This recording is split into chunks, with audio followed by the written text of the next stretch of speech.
चलो अभी last pillar की बात करते हैं, विच इज पॉलीमॉर्फिज्म।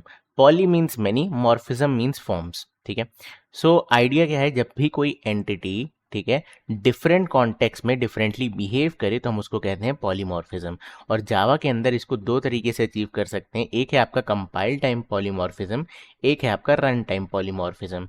इसे अर्ली बाइंडिंग भी कहते हैं कभी कभी, और इसे लेट बाइंडिंग भी कहते हैं। ठीक है, ये बहुत इंपॉर्टेंट टर्म्स हैं, टेक्निकल टर्म्स आपको बताने पड़ सकते हैं।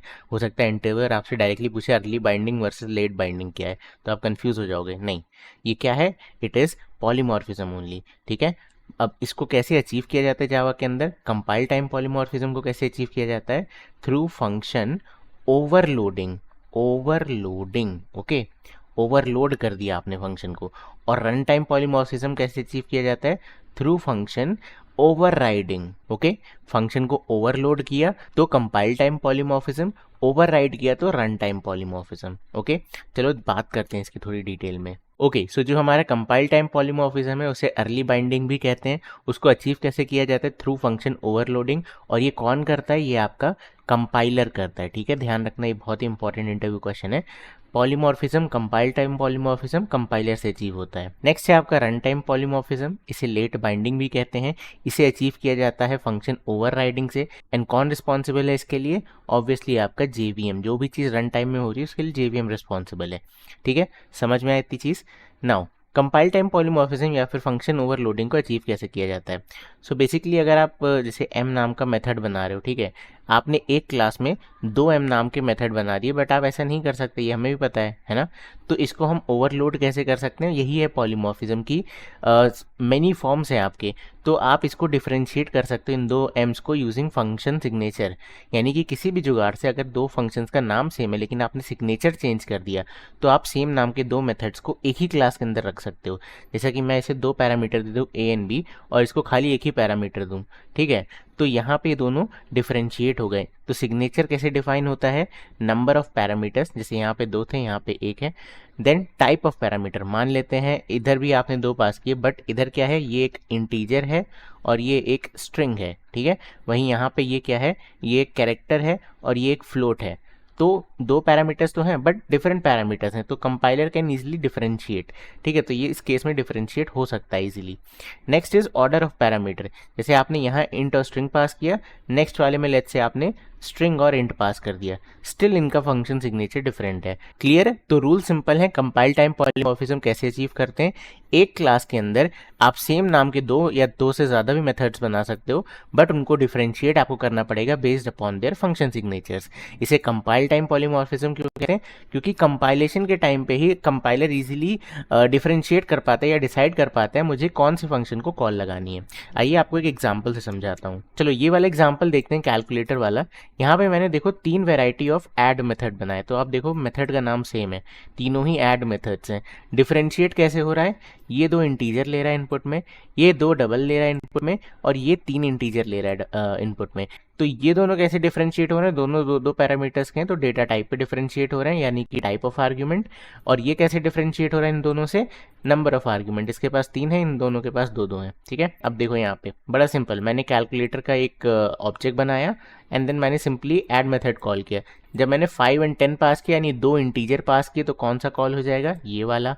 जब मैंने दो डबल्स पास करे तो कौन सा कॉल हो जाएगा, ये वाला। जब मैंने तीन इंटीजर पास किए तो कौन सा कॉल होने वाला है, तीसरा वाला। ठीक है, तो ये आपका पॉलीमॉर्फिज्म है। आप देखो तीनों चल रहा है, मैंने यहाँ पे इसीलिए लिख दिया, पहला वाला इंट इंट, दूसरा वाला डबल डबल, तीसरा वाला तीन बार इंट।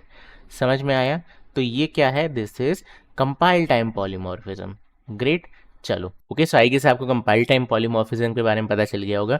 एक आपके लिए मैं बोल रहा हूँ, होमवर्क टाइप का ही समझ लो। मैंने जब फंक्शंस पढ़ाया था जावा के अंदर, तो मैंने आपको टाइप प्रमोशन पढ़ाया था, जो कि आप फंक्शन ओवरलोडिंग के टाइम करते हो। क्या आपको वो याद है? अगर आपको वो याद है तो आप मुझे कमेंट करके बताओ कि टाइप प्रमोशन फंक्शन पासिंग में क्या हो सकता है। अगर आपको नहीं पता तो आप जाके वाला लेक्चर दोबारा देखना, उसमें मैंने डेप्थ में ये चीज़ें समझाई हैं, इसलिए मैं इसे वापस से रिपीट यहाँ नहीं कर रहा हूँ। ठीक है, आज हम डेप में क्या सीखने वाले हैं, फंक्शन ओवरराइडिंग। तो उसके बहुत सारे सिनेरियोज मैं आपको पढ़ाने वाला हूँ, ठीक है। This was just a recap. चलो चलते हैं ओवरराइडिंग पे। ओके, तो अभी समझते हैं फंक्शन ओवरराइडिंग के बारे में। तो जहाँ हमारा फंक्शन ओवरलोडिंग सेम क्लास में सीमित था, यहाँ पे हमारा फंक्शन ओवरराइडिंग मल्टीपल क्लासेस में होता है, एंड उन क्लासेस के बीच में रिलेशन होना बहुत ज़रूरी है पेरेंट चाइल्ड का। कोई भी फॉर्म ऑफ इनहेरिटेंस हो सकता है, हमने जो भी 4-5 फॉर्म पढ़े उनमें से कोई भी हो सकता है, बट इंपॉर्टेंट क्या है, वो क्लासेस आपस में रिलेशन में होनी चाहिए, ठीक है। जैसे मैं यहाँ पे एक एग्जांपल आपको दिखा रहा हूँ। एक मैंने क्लास बनाई पेरेंट, इसके अंदर एक मेथड है फन, और ये क्या करता है, हेलो प्रिंट करता है। मैंने एक क्लास बनाई चाइल्ड, जो कि एक्सटेंड कर रही है इस पेरेंट को, ठीक है। एंड देन मैंने इस क्लास के अंदर अगेन एक फन नाम का फंक्शन डिक्लेयर कर दिया, ठीक है। तो दिस इज कॉल्ड ओवरराइडिंग। क्यों? क्योंकि फंक्शन का नाम भी सेम है, एज वेल एज उसका सिग्नेचर भी सेम है, ठीक है। तो कंपाइलर डिफरेंशिएट नहीं कर पाएगा और उसको लगेगा यार दोनों ही फन सेम है, तो मैं कौन सा वाला यूज करने वाला हूँ, नीचे वाला। तो ये चाइल्ड क्लास का जो मेथड है, ये इसे ओवरराइड कर देता है। So this is called function overriding. अभी मैं इसके आपको बहुत सारे फॉर्म्स दिखाऊंगा, ठीक है। ये बहुत कंफ्यूजिंग हो जाएगा थोड़े पॉइंट ऑफ टाइम के बाद, तो वो आपको एग्जाम्पल्स देख देख के ही समझ में आएगा।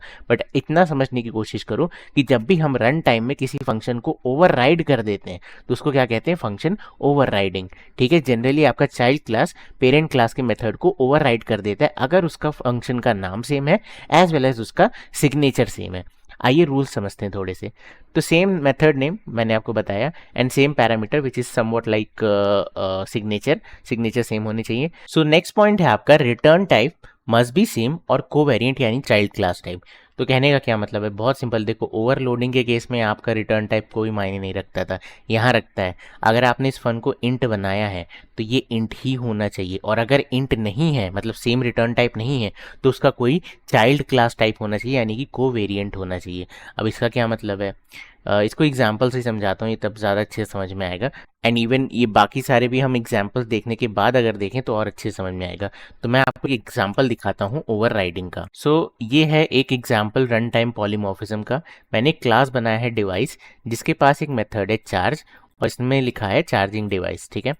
अब यहाँ पे एक फ़ोन है which is extending the device, then यहाँ पे एक लैपटॉप है which is again extending the device, and smart watch है which is again extending the device. अब आप देखो, वॉइड चार्ज यहाँ था, सेम वही रिटर्न टाइप, सेम वही सिग्नेचर मैंने नीचे यूज़ कर लिया, वॉइड चार्ज। देन यहाँ पे लैपटॉप के केस में भी सेम, देन यहाँ पे स्मार्ट वॉच के केस में भी सेम। तो ये देखो ओवरराइड हो रहा है, एंड यहाँ पे एक नोटेशन हम लगा सकते हैं @ ओवरराइड नोटेशंस। ओके, नोटेशंस क्या होते हैं वो हम जावा 8 के फीचर्स में सीखेंगे, ठीक है। And then now let me just print this. तो आप देखो यहाँ पे ये परफेक्टली ओवरराइड हो रहा है। आप देखो मैंने क्या बनाया था, यहाँ पे मैं आपको दिखाता हूँ। मैंने एक डिवाइस डी बनाया, ठीक है। देन मैंने पहले उसको डिवाइस आपका क्या है, डिवाइस आपका पेरेंट क्लास है बाय द वे, ठीक है। Device is your parent class, okay.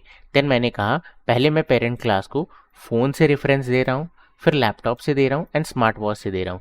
तो तीनों ओवरराइड कर गए, ठीक है।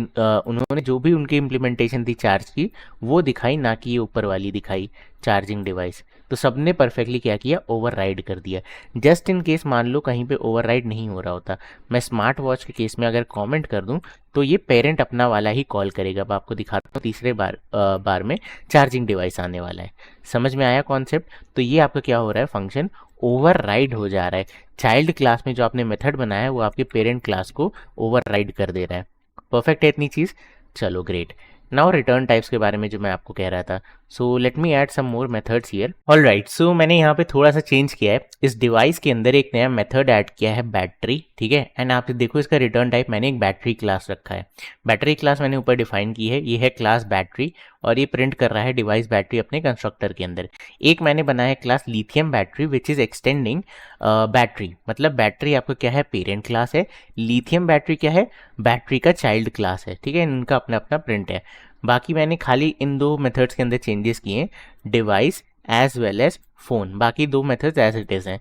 क्या मैंने ओवरराइड किया इस बार, मैंने देखो यहाँ पे बैटरी मेथड बनाया एंड उसको ओवरराइड करा फ़ोन के केस में लिथियम बैटरी से। तो आप देखो यहाँ पे रिटर्न टाइप क्या था, बैटरी, इधर रिटर्न टाइप क्या है, lithium ion. So it works. क्यों? क्योंकि lithium ion is a subclass, is a child class to battery, इसलिए ये कॉन्टेक्स्ट वर्क कर रहा है। अगर मैं यहाँ से एक्सटेंस कीवर्ड हटा दूं तो आप देखो मुझे यहाँ पे एरर आने लगेगा। ये क्या बोलेगा, इनकम्पैटिबल रिटर्न टाइप, मतलब जो भी ओवरराइड कर रहा है उसका रिटर्न टाइप को वेरिएंट होना चाहिए या फिर सब क्लास टाइप का होना चाहिए, ठीक है। एंड इवन आप उल्टा भी नहीं लिख सकते, मतलब you can write something like this, आप बैटरी को उठा करके कॉपी, ठीक है, I am just pasting it over here, ठीक है। अगर सेम रिटर्न टाइप है तो भी वर्क करेगा, देखो कोई इशू नहीं है, तो भी वर्क कर रहा है।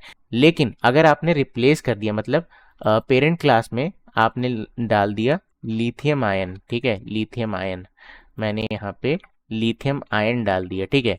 तो चाइल्ड क्लास में जब तक लिथियम आयन है तब तक तो ठीक है, लेकिन आप यहाँ पे बैटरी नहीं लिख सकते हो, ठीक है, सॉरी, बैटरी नहीं लिख सकते हो। क्यों? क्योंकि चाइल्ड क्लास में हमेशा सेम या फिर उससे छोटा वाला सब क्लास होना चाहिए। तो if I right battery here I am getting error, again same error, incompatible return type. समझ में आया? तो ये हमारा सिंपल सा एग्जाम्पल था, तो आई जस्ट रिवर्ट इट, ठीक है। अब मैं नीचे आता हूँ, मैंने यहाँ पे डी डॉट बैटरी ऐड कर दिया इन केस ऑफ फोन, तो आपको लिथियम आयन प्रिंट होता दिखेगा ओवरराइड होने के बाद। ये देखो लिथियम आयन बैटरी। अब आप सोचोगे भैया डिवाइस बैटरी कहाँ से प्रिंट हो रहा है? तो जब भी आप एक चाइल्ड क्लास को कॉल करते हो उसके पेरेंट का कंस्ट्रक्टर ऑब्वियसली कॉल हो जाता है, हमने डिस्कस किया था कंस्ट्रक्टर वाले कॉन्टेक्स्ट में। So I guess this point is very much clear. Next point है एसएस मॉडिफायर के बारे में कि कैन नॉट रिड्यूस विजिबिलिटी, यानी कि public must stay public, protected can be protected और पब्लिक, ठीक है। अब इस चीज को थोड़ा अच्छे से समझते हैं। सो अगर मैंने पेरेंट क्लास में, ठीक है, यहाँ वॉइड चार्ज की जगह पब्लिक वॉइड चार्ज लिख दिया है, तो जो इसका चाइल्ड क्लास है वहां पे आप देखो एरर आने लग गया। तो यहाँ पे मुझे एटलीस्ट पब्लिक लिखना पड़ेगा, मतलब जो विजिबिलिटी यहाँ है या तो वो या तो उससे बड़ी उसके चाइल्ड के पास होनी चाहिए। अब अगर मैं डिवाइस में लगाता हूँ प्रोटेक्टेड, ठीक है, तो ये देखो ये पब्लिक स्टिल वर्क कर रहा है, पब्लिक स्टिल वर्क कर रहा है। क्यों? क्योंकि डिवाइस के पास प्रोटेक्टेड है, लेकिन आपके फ़ोन के पास जो डिराइव कर रहा है क्लास उसके पास बड़ा वाला है, पब्लिक है, ठीक है। तो बड़ा वाला काम करेगा, अगर आप प्रोटेक्टेड लिखोगे वो भी काम करेगा, बट छोटा काम नहीं कर सकता। अगर मैं यहाँ पे कुछ भी ना लिखूँ, यानी कि डिफ़ॉल्ट पे छोड़ दूँ, तो एरर आ रहा है आपका। समझ में आया? तो ये चीज़ बड़ी इंपॉर्टेंट है। ओके, सो यहाँ से हम हटा देते हैं एंड यहाँ पे मैं पब्लिक लगा देता हूँ जिससे कि आपको याद रहे। ओके, सो ये है हमारा ऐसे स्पेसिफायर वाला टाइप। सो नेक्स्ट चलते हैं। Constructor can not be over ridden, ये बहुत ही इंपॉर्टेंट पॉइंट है। चाइल्ड क्लास अपने पेरेंट क्लास के कंस्ट्रक्टर को ओवर राइड नहीं कर सकता, बट हाँ कॉल कर सकता है। कैसे कॉल कर सकता है? Using something called super. ये भी हम इसके बाद समझेंगे। ओके, सो पहले ये वाला पॉइंट देखते हैं विच इज़ वेरी इंपॉर्टेंट। कोई भी चीज़ प्राइवेट है, स्टैटिक है या फाइनल है, वो मेथड्स ओवरराइड नहीं किए जा सकते। फाइनल क्या है ये हम नेक्स्ट वीडियो में सीखेंगे। प्राइवेट एंड स्टैटिक आपको पता है। स्टैटिक क्यों नहीं ओवरराइड हो सकता? बहुत ही सिंपल तरीके से मुझे एग्जांपल दो कि कोई भी चीज़ स्टैटिक है तो ओवरराइड क्यों नहीं हो सकती। ओके, सो अगर आपने सोचा होगा तो स्टैटिक आपका क्लास के लेवल पे होता है, ठीक है, ऑब्जेक्ट्स के पास वो होता ही नहीं है, तो आप ओवरराइड कैसे करोगे? ठीक है, तो इसलिए स्टैटिक का तो पत्ता वहीं साफ हो गया। प्राइवेट चीज़ ओवरराइड क्यों नहीं हो सकती? भाई प्राइवेट मेथड अपनी क्लास के बाहर विजिबल ही नहीं होता है, तो उसको ओवरराइड कैसे करा जाएगा, है ना? तो ये भी यहाँ से कंडीशन हट गई। अब आपके पास बचा फाइनल। तो फाइनल क्या होता है, सुपर क्या होता है, तो इन कीवर्ड्स की हम बात करेंगे नेक्स्ट लेक्चर में। ओके, सो आई होप आपको ये सारी चीज़ें बहुत अच्छे से समझ में आई होंगी। Function overloading as well as overriding में क्या डिफरेंस होता है, कोवेरिएंट, ये बहुत इंपॉर्टेंट है। तो आप मतलब इस चीज़ का आपको ध्यान रखना पड़ेगा, as well as access specifier. अच्छा, मैं आपको एस स्पेसिफायर की एक लिस्ट टाइप का देता हूँ जिससे आपको और अच्छे से क्लैरिटी आएगी, ठीक है। तो सबसे टॉप पे होता है पब्लिक। क्या होता है? पब्लिक। देन क्या होता है? प्रोटेक्टेड। देन क्या होता है? आपका डिफॉल्ट। उसके बाद आपका क्या होता है? प्राइवेट। तो प्राइवेट तो पिक्चर से ही हट गया, इसको आप ओवरराइड कर ही नहीं सकते हो, मैं जस्ट हायरार्की आपको दिखा रहा था। तो अगर पेरेंट आपका पब्लिक है तो चाइल्ड खाली पब्लिक हो सकता है। अगर पेरेंट आपका प्रोटेक्टेड है, ठीक है, तो चाइल्ड आपका प्रोटेक्टेड भी हो सकता है एंड पब्लिक भी हो सकता है। अगर पेरेंट आपका डिफॉल्ट है तो चाइल्ड आपका डिफॉल्ट, प्रोटेक्टेड एंड पब्लिक तीनों हो सकता है, ठीक है। तो ये बड़ा ही इंपॉर्टेंट कॉन्सेप्ट है, इसको रट लो, नीचे से ऊपर हमेशा पढ़ना, ठीक है। Parent child, parent child child, parent child child child, इस तरीके से आप याद कर सकते हो, करेक्ट।